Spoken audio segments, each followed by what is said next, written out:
I'm Dr. Matt, and today we're talking a little bit about the carb flu, something that I've experienced and gone through. Kind of a crummy, icky feeling. You feel like you got a little bit of a headache, maybe a little bit nauseated, some stuff. You're just not feeling right, and you're saying, what's going on here? And I'll tell you, it's an experience that I had to learn for myself. It is something that a lot of people go through when they switch to a more authentic human diet. When we stop eating crappy food for our genes, we start eating the right food for our genes, our body then has to make that switch to start functioning better. It's called the carb flu. There's a name for it, a cute, clever little name, but basically what it is our body burns sugar primarily as fuel. Now we're switching it to burn fat primarily as fuel. So all of our machinery, we're born with this machinery to make us function perfectly, our genetic code. And it's all set up right now to burn sugar, or at least it was. And then we switch to a 6 for 60 diet. We're switching it from burning sugar as a fuel to burning fat as a fuel. And it just takes a little while for that machinery to switch around. It's just like if a company comes under new ownership, it's going to take a little bit, there's going to be a little bit of lag time or a little bit of a learning curve.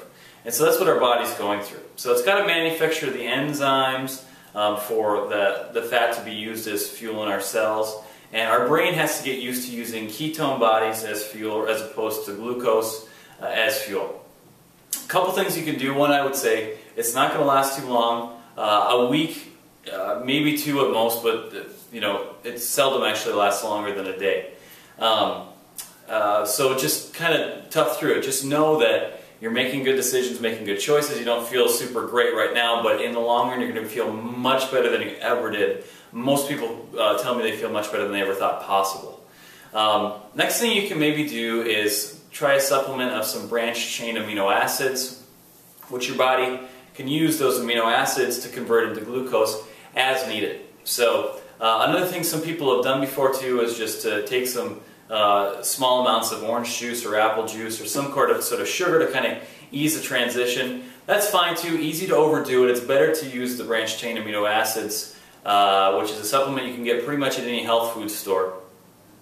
That your liver converts into glucose very easily in the amounts you need when you need it. So you're not really spiking your insulin, you're keeping your hormones balanced, and you're able to ease the symptoms a little bit. Now, hang in there, tough through it, you'll get through it. It's a normal transition. I went through it myself, as I maybe have mentioned, and I hope you actually aren't.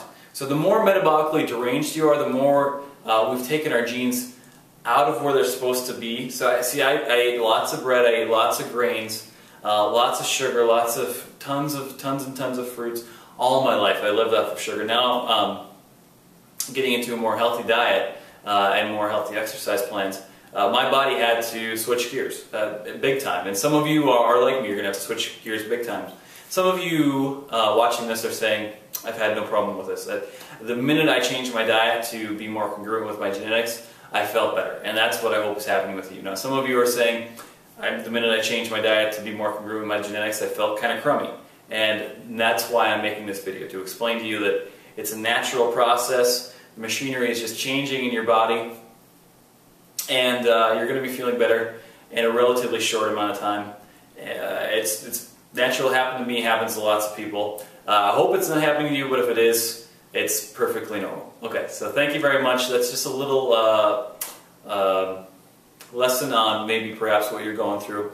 A good example of this, so we're making a healthy change for our body, and we're not feeling too well. A good example would be somebody that's addicted to cocaine and going off of cocaine. They're going through withdrawals, they're rolling around on the floor, they're thrown up into a bucket. People are like, this guy is sick.